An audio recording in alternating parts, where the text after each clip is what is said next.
이대로 모든 것을 잃게 될 줄은 몰랐다. 서연은 친정어머니가 한숨을 내쉬며 울먹이는 목소리를 전화로 듣고 있었다.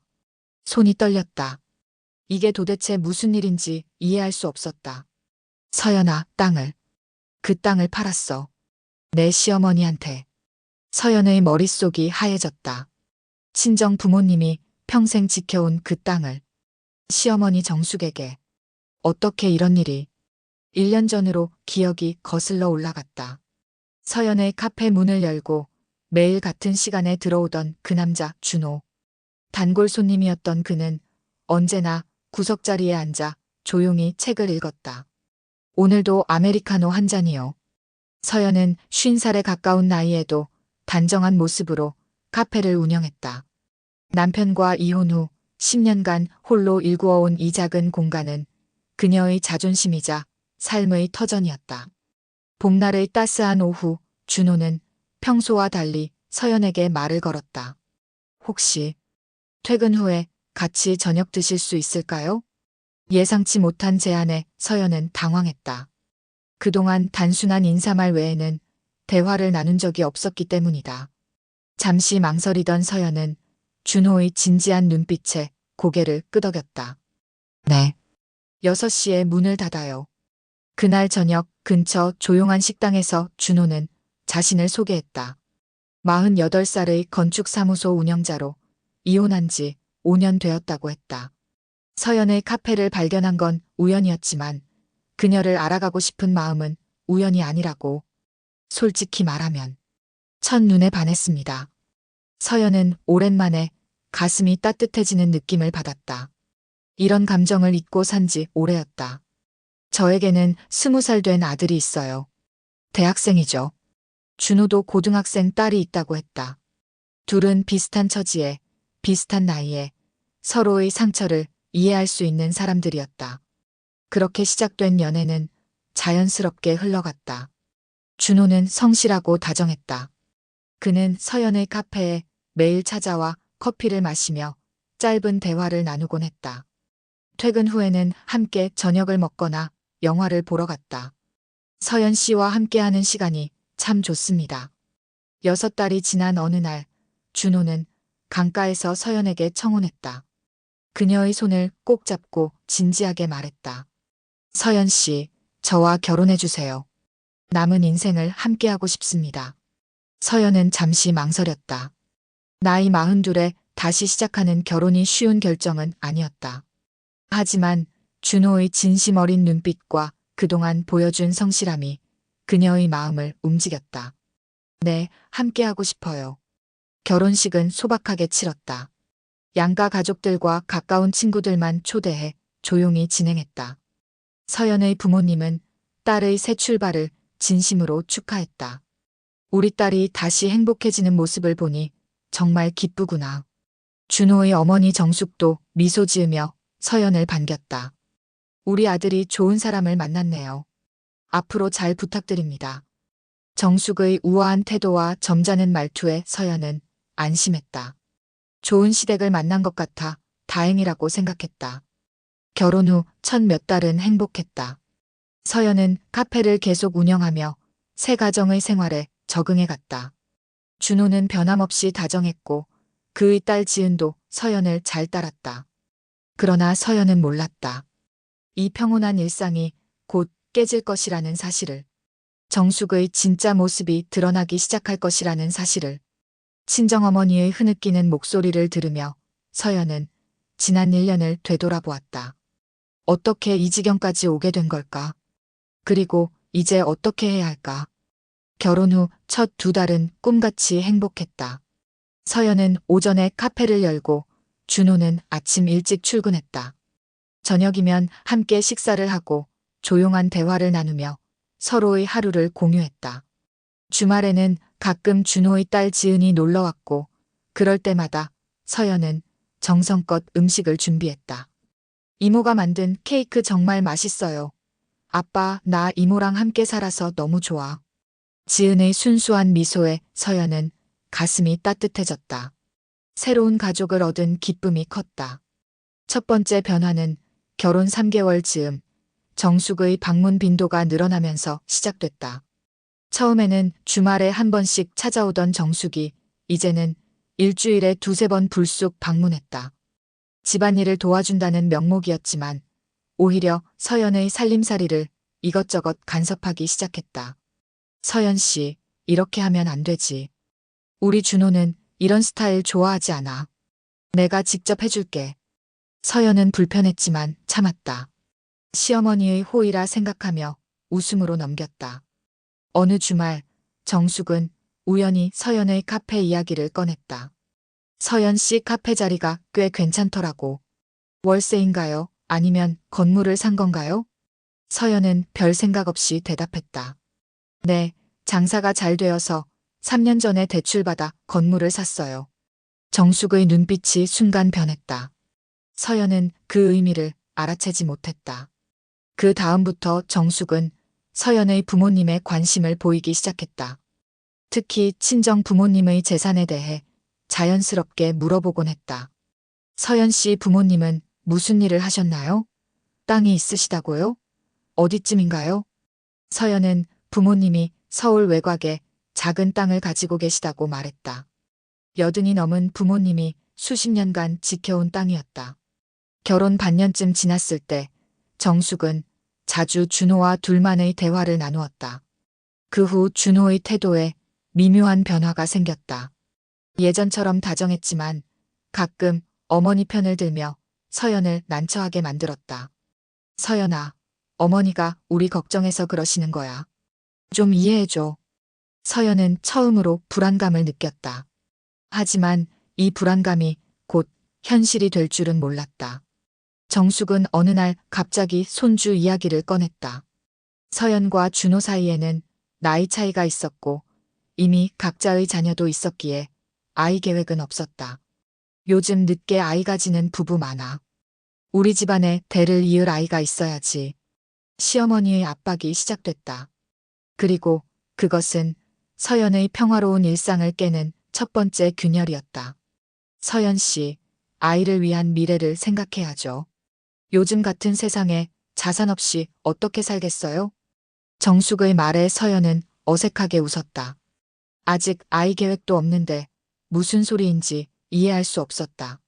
결혼 8개월 차, 정숙은 이제 거의 매일 서연의 집에 들러 살림을 도와준다며 간섭했다.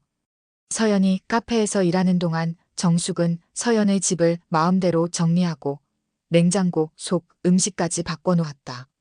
준호는 이런 상황에 별다른 말이 없었다. 어머니 앞에서는 언제나 순한 양처럼 고개를 숙였다. 어머니가 우리 잘 되라고 그러시는 거야. 나도 이해해. 이런 준호의 태도에 서연은 점점 답답함을 느꼈다. 하지만 새 가정을 지키기 위해 참고 또 참았다. 어느 일요일 정숙은 서연의 친정 부모님을 만나자고 제안했다. 처음으로 친정을 방문하는 자리였다.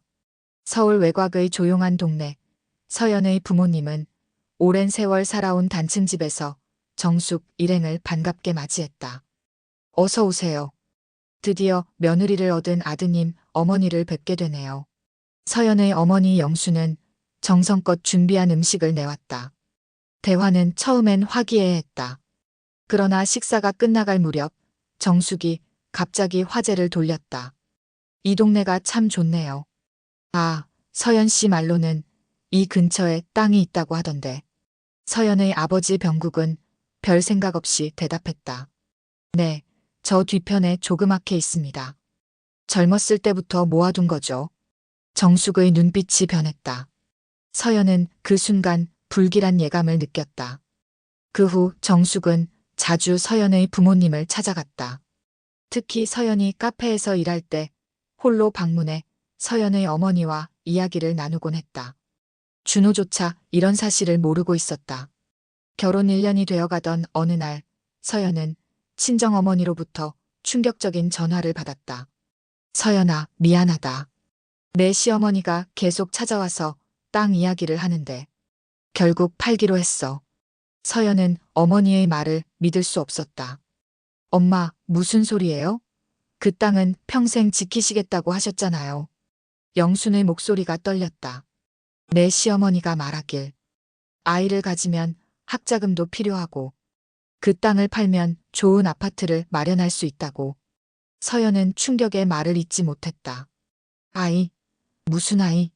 서연은 아직 아이를 가질 계획도 없었다. 그날 저녁 서연은 준호에게 상황을 설명했다. 준호는 처음에는 놀란 듯했지만 곧 어머니를 변호했다. 어머니가 우리 미래를 위해 그러신 거야. 부동산 투자에 밝으셔서. 서연은 믿을 수 없었다. 준호마저 이런 상황을 받아들이고 있다니. 다음 날 서연은 어머니에게 다시 전화했다. 이번에는 아버지와 통화했다. 아버지, 시어머니가 땅을 얼마에 사겠다고 했어요? 병국은 잠시 침묵했다. 3억. 서연은 숨이 막혔다. 그 땅의 실제 가치는 그것보다 훨씬 더 컸다. 최소 5억은 넘을 터였다. 아버지, 속으신 거예요. 절대 팔면 안 돼요.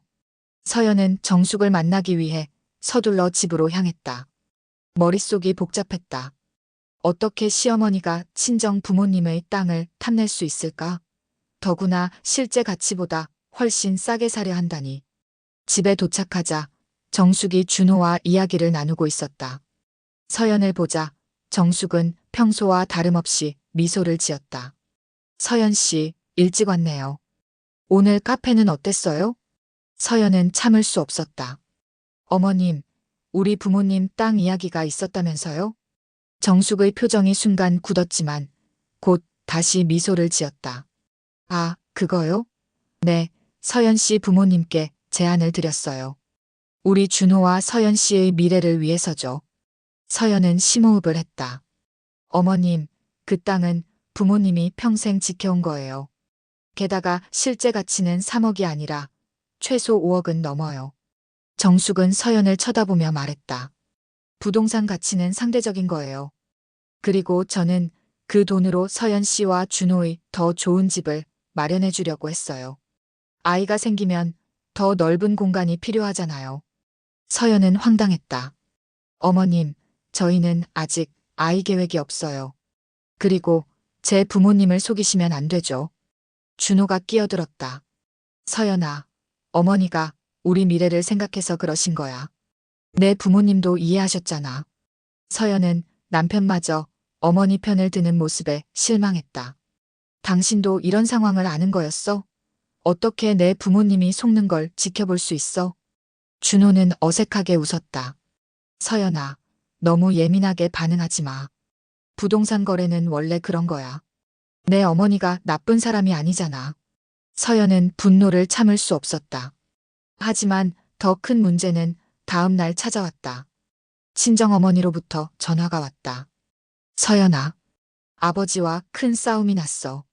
시어머니가 계약금까지 가져왔는데 아버지가 거부했거든. 그랬더니 내 시어머니가 화를 내며 내 결혼 생활이 위험할 수 있다는 말까지 했어. 서연의 손이 떨렸다. 결혼 생활을 협박 도구로 사용하다니. 정숙의 모습이 완전히 달라졌다. 그날 저녁 서연은 준호와 심각한 대화를 나눴다.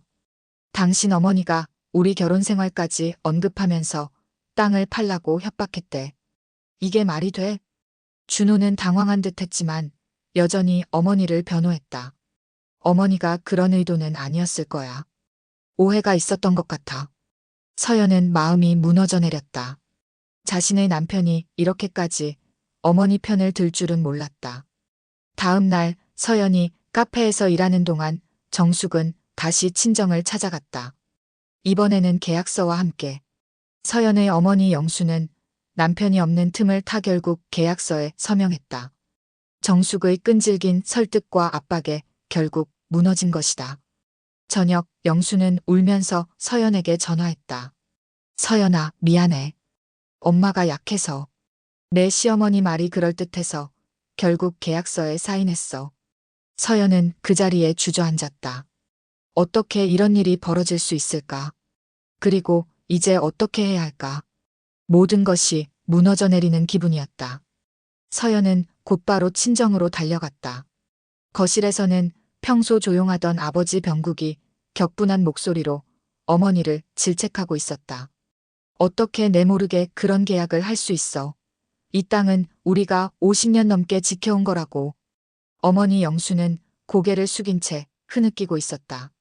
서연이 들어서자 두 사람 모두 놀란 표정을 지었다. 서연아. 서연은 어머니를 안아주었다. 영순의 어깨가 떨리고 있었다. 엄마, 무슨 일이 있었던 거예요? 어떻게 계약서에 서명하게 된 거예요? 영수는 눈물을 닦으며 떨리는 목소리로 말했다. 내 시어머니가 계속 찾아와서 서연이와 준호의 미래를 위해 아이가 생기면 교육비도 필요하다면서. 그리고 마지막엔 이 정도 희생도 못하면 시어머니로서 서연이를 어떻게 봐야 할지 모르겠다고 했어. 서연은 충격에 말문이 막혔다. 정숙이 이렇게까지 계산적인 사람이었다니. 병국이 계약서를 들고 와 서연에게 보여주었다. 봐라. 이게 말이 되느냐? 시가가 최소 5억은 하는 땅을 3억에 판다는 계약이야. 그것도 일시불이 아니라 분할 지급이래. 완전 사기지. 서연은 계약서를 읽으며 심장이 무너져 내리는 느낌이 들었다. 계약 내용은 더 충격적이었다. 3억 원을 1년에 걸쳐 나눠서 지급한다는 조항, 그리고 계약 철회 시 위약금 1,000만 원을 지불한다는 내용까지. 아버지, 이건 사기예요. 계약 무효 사유가 될 수 있어요. 병국의 눈에 결연한 빛이 어렸다. 그래, 나도 그렇게 생각한다. 내일 당장 변호사를 만나볼 거야. 서연은 부모님께 정숙의 행동에 대해 사과했다. 자신이 시집을 잘못 간 것 같아 미안하다고. 서연아, 내 잘못이 아니야.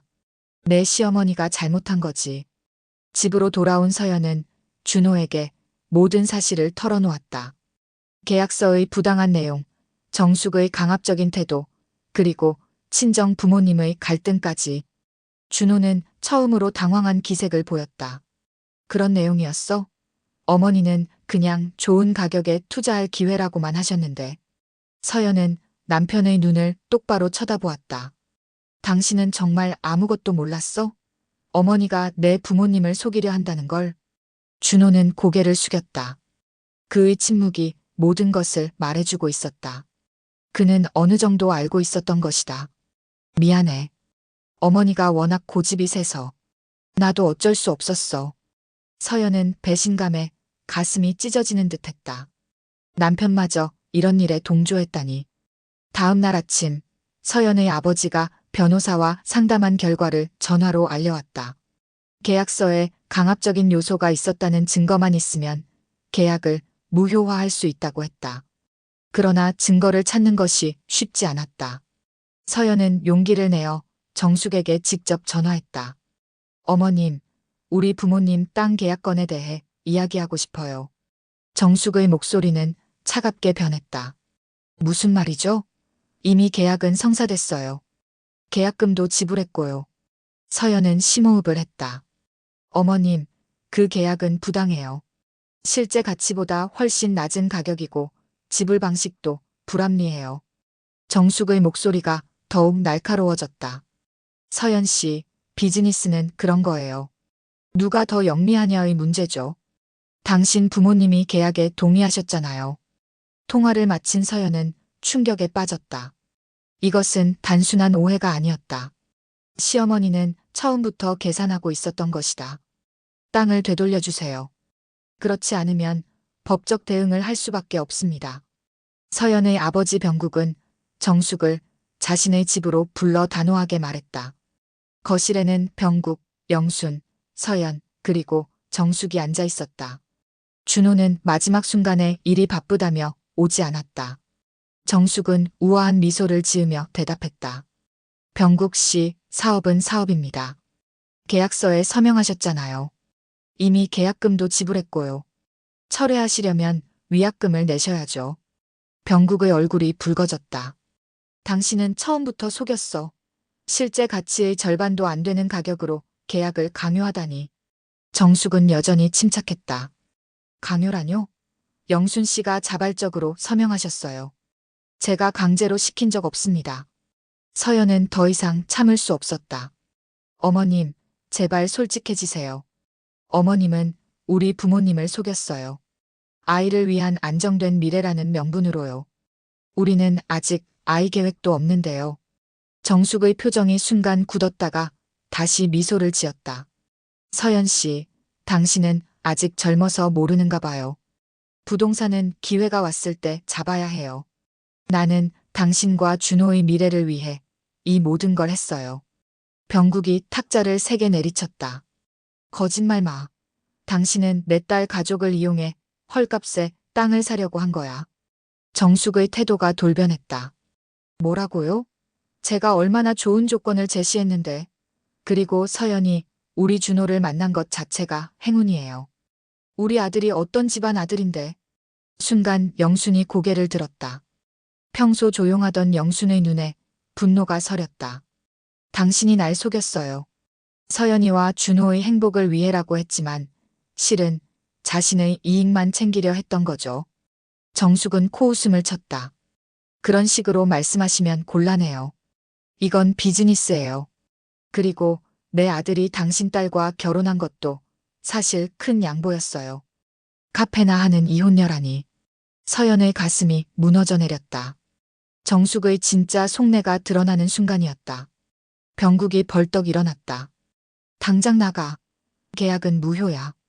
변호사를 통해 법적 대응할 거야. 정숙은 놀란 듯 했지만 곧 자세를 바로 했다. 그러시겠다면 할 수 없죠. 하지만 계약서는 유효합니다. 법정에서 뵙죠. 정숙이 일어나 문 쪽으로 걸어갔다. 문에 이르기 전 그녀는 갑자기 돌아섰다.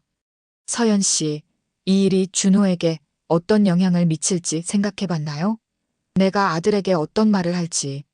서연은 눈을 크게 떴다. 이것은 명백한 협박이었다.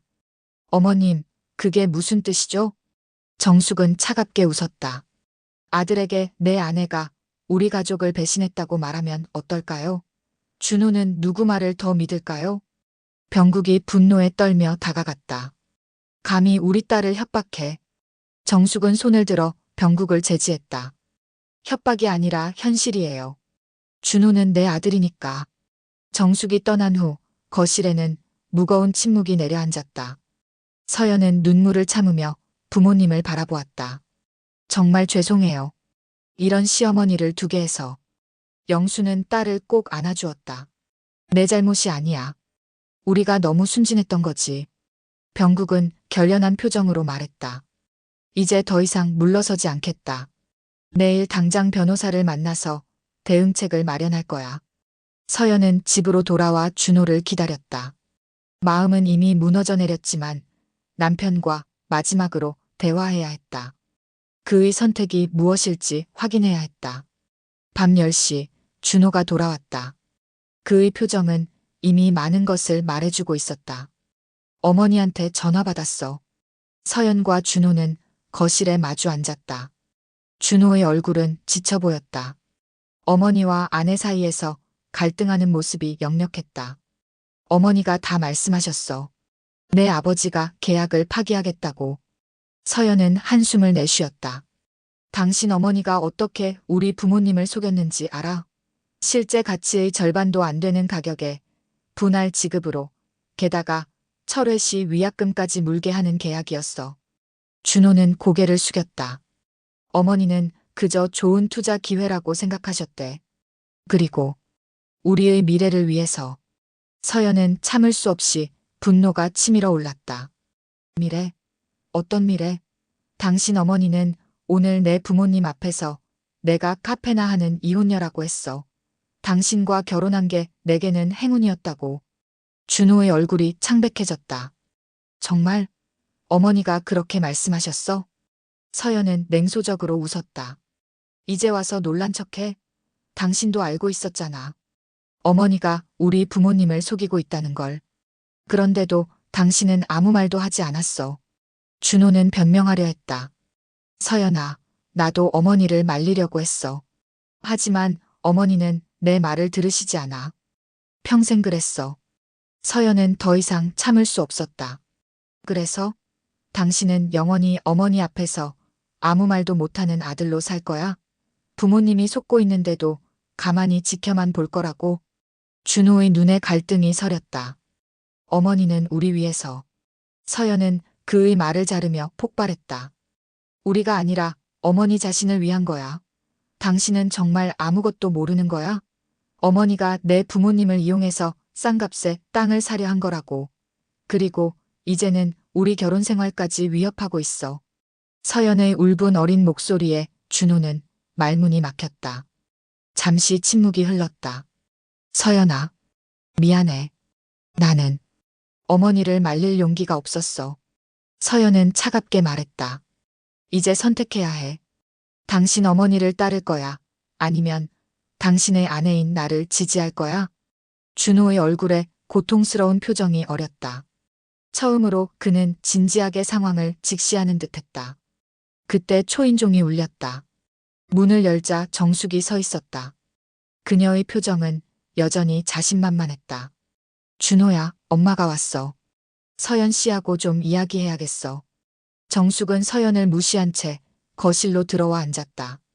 그녀의 태도는 이미 모든 것을 결정한 사람 같았다. 서연 씨, 내가 생각해봤는데 이 문제는 간단해요. 당신 부모님이 계약을 지키든지 아니면 위약금을 내고 파기하든지. 서연은 차갑게 대답했다. 어머님, 그 계약은 처음부터 사기였어요. 어머님은 우리 부모님을 속였고 강압적으로 계약을 체결했어요. 정숙은 코웃음을 쳤다. 강압? 웃기지 마세요. 당신 어머니가 서명한 건데. 서연은 정숙을 똑바로 쳐다보았다. 어머님이 우리 결혼 생활까지 언급하며 협박했다는 증거가 있어요. 우리 어머니와의 전화통화 녹음이요. 이는 거짓말이었지만 서연은 정숙의 반응을 보고 싶었다. 정숙의 얼굴이 순간 굳었다. 그런 게 있을 리 없어요. 당신 어머니가 거짓말을. 준호가 갑자기 끼어들었다. 어머니, 이제 그만하세요. 정숙은 놀란 표정으로 아들을 바라보았다. 준호야, 너 지금 뭐라고? 준호는 생전 처음으로 어머니에게 단호한 목소리로 말했다. 어머니가 잘못하셨어요. 서연의 부모님을 속이고 부당한 계약을 강요하셨잖아요. 정숙의 얼굴이 창백해졌다. 준호야, 내가 어떻게 그런 말을. 나는 너를 위해서. 준호는 고개를 저었다. 어머니, 이건 제 아내와 장인, 장모님에 대한 기본적인 예의의 문제예요. 저는 더 이상 어머니의 이런 행동을 묵과할 수 없어요. 서연은 놀랐다. 준호가 이렇게 강하게 나올 줄은 몰랐다. 정숙은 분노로 떨며 일어섰다. 이게 다 내 아내 때문이야. 내가 이렇게 변한 것도. 그 계약은 취소 안 해. 법정에서 만나자고 해. 정숙이 분노에 찬 채 현관문을 3개 닫고 나간 후 거실에는 무거운 침묵이 내려앉았다. 서연은 놀란 표정으로 준호를 바라보았다. 생전 처음 어머니에게 맞선 그의 모습이 낯설었다. 준호, 괜찮아? 준호는 깊은 한숨을 내쉬었다. 미안해, 서연아. 진작 이렇게 했어야 했는데. 그는 소파에 무겁게 앉았다. 손이 미세하게 떨리고 있었다. 어머니는 항상 그랬어.